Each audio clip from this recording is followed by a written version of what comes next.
আপনারা তো ভোটের বাক্স ভরতে চান না, তাহলে আপনাদের কেন ভোটে না? আমার কথা শেষ হয় নাই। তুলনামূলক চিত্রটা বলেন। আপনি দেন না। পলিটিক্যাল যাতে কমেন্টেটর দেখি বেশিরভাগই হচ্ছে কি পড়ালেখা করে আসেন না। পলিটিক্সে একটা বিষয় খুব গুরুত্বপূর্ণ, that is perception. Perception is reality. মানুষের পর্যবেক্ষণ কি রকম, মানুষের ধারণা কি আপনার সম্পর্কে। আপনি যদি আপাদমস্তক একজন খারাপ মানুষ হন, কিন্তু পাবলিক পারসেপশন যদি হয় আপনি অসাধারণ, পলিটিক্সে ওটাই আপনাকে মাইলেজ দেবে।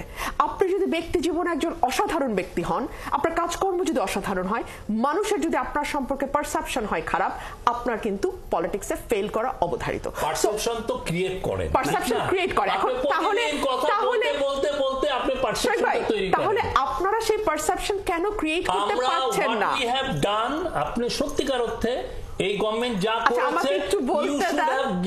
শরীফ ভাই, আমাকে একটু বলতে দেন। হ্যাঁ, আপনি তো যথেষ্ট বলতেছেন, ক্রেডিট পাবেন আপনি, কোনো অসুবিধা নাই।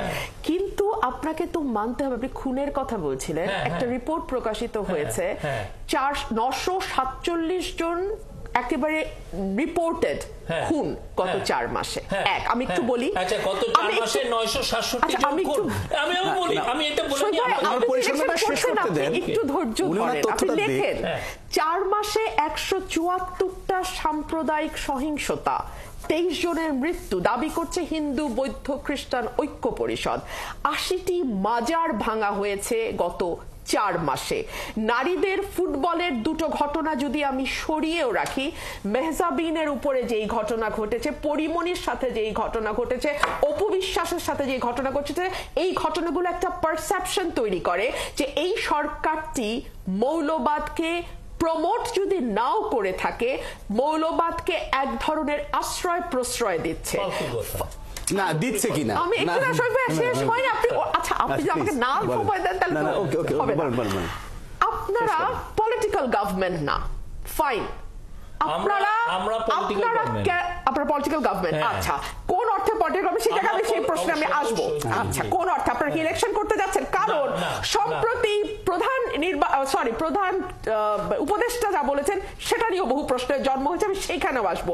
বাট তার আগে আপনি আমাকে বলেন, 12,000 কোটি টাকা তোলার জন্য আপনি গরিবের উপরে ভ্যাট বসাইলেন, ফাইন, সাথে সাথে আপনি আবার সেখান থেকে সরে এসছেন যদিও নানান সমালোচনার মুখে।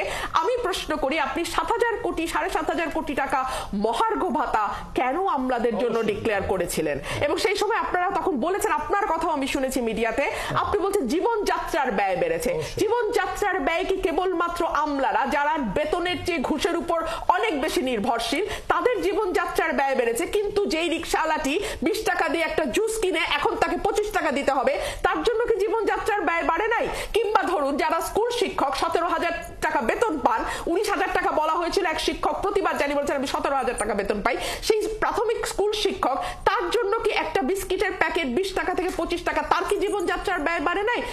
আমলাদেরটা আপনারা কনসিডার করলেন কিন্তু তারটা করলেন। যদি হাসিনা সরকার হতো আমি বুঝতাম আমলাদের আপনার লাগবে, কারণ ভোটের বাক্স আমলারা ভরে দিবে, কিন্তু আপনারা তো ভোটের বাক্স ভরতে চান না, তাহলে আপনাদের কেন ভোটে না? আমার কথা শেষ হয় নাই। আমার প্রধান উপদেষ্টার বক্তব্য নিয়ে বিনীত কথা আছে। উনি সম্প্রতি ফাইন্যান্সিয়াল টাইমসকে এটা উত্তর দিয়ে নেই। প্রথমত আপনি বলছেন যে 967টা মার্ডার হয়েছে, 47টা হয়েছে। আপনি জানেন বাংলাদেশে প্রতি মাসে কয়টা মার্ডার হয় অন অ্যান এভারেজ? না। তা আপনি তাহলে এটাকে কিভাবে বলছেন বেশি হয়েছে? পত্রিকা রিপোর্ট বলছে তুলনামূলক চিত্রটা কি? তুলনামূলক চিত্রটা বলেন না। আপনি গত বছর 1000টার উপরে মার্ডার হয়েছিল। আচ্ছা, এখন 47 কমেছে। এটা কমেছে।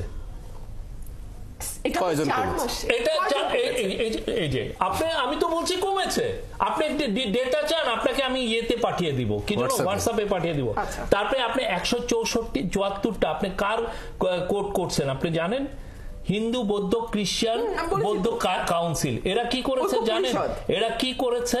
এরা বলেছে যে বাংলাদেশে 4ই আগস্ট থেকে 20 আগস্ট পর্যন্ত 9 জন মারা গেছে। সেটা নিয়ে নেত্র নিউজ এবং সমকাল রিপোর্ট করেছে 9 জনের কথা। ওরা দেখেছে 8 জনের যে মৃত্যু, 8 জনের মৃত্যুর মধ্যে কোনো রিলিজিয়াস মোটিভেশন নাই। আর এই যে 23 জনের যে কথা বললো, এই 23 জনের যে যারা মারা গেছে, 23 জনের এদের মধ্যে বেশি অনেকে আছে আত্মহত্যা করেছে। আপনি তাহলে বাংলাদেশে যে কোনো হিন্দু মারা গেলেই ওরা বলে ফেলে যে এটা কমিউনাল ভায়োলেন্স হয়েছে। আমি বলছি তারপরে আপনি বলছেন যে 80টা মাজার, আমি বলছি 80টা মাজারের ব্যাপারে আমরা প্রত্যেকটা মাজারের ব্যাপারে আমরা সিকিউরিটি বাড়িয়েছি, কিন্তু এটা আমি বলবো বাংলাদেশের প্রত্যেকটা ধর্মীয় দল, বাংলাদেশের প্রত্যেকটা পলিটিক্যাল পার্টি সবার উচিত বাংলাদেশের প্লুরালিজমকে সামনে এগিয়ে ধরা। দে আর ফেইলিং, আমরা একা না। আর আপনার পলিটিক্যাল গভর্নমেন্ট, আর আমি পলিটিক্যাল গভর্নমেন্ট কেন বলছি, এইটা এই জন্য পলিটিক্যাল বিকজ এটা একটা অনভ্যুত্থানের গভর্নমেন্ট, এটা পলিটিক্যাল অ্যাসপিরেশনের থেকে এই গভর্নমেন্টটা এসছে। এটা একটা এমন না যে 3 মাস আমরা একটা প্রতি 5 বছর পর 3 মাসের একটা সকল রাজনৈতিক দল এই সরকারকে সমর্থন দিয়েছে, এটা একটা পলিটিক্যাল অ্যাসপিরেশনের গভর্নমেন্ট। আবার বলি, আর আপনি বলছেন যে আপনি বলছেন 20 বিস্কুট, 20 টাকার বিস্কুটের উপরে আমরা কোনো ভ্যাট বসাই নেই। ভ্যাট বসানো হয়েছে যে ডিম পরোটা খায়, আমি এখন অনেক বেড়ে গেছে, যে বিস্কুটের দাম 200 টাকা এন্ড অ্যাভাব, তার উপরে ভ্যাট বসানো হয়েছে। ডিম কি বলেন, দাম বেড়েছে। আপনি বাংলাদেশের আপনি জানেন জিডিপির অবস্থা কি অবস্থা, জনপ্রত্যাশা কি ছিল সেই জায়গায় আমরা এই আলোচনায় আসবো। আমি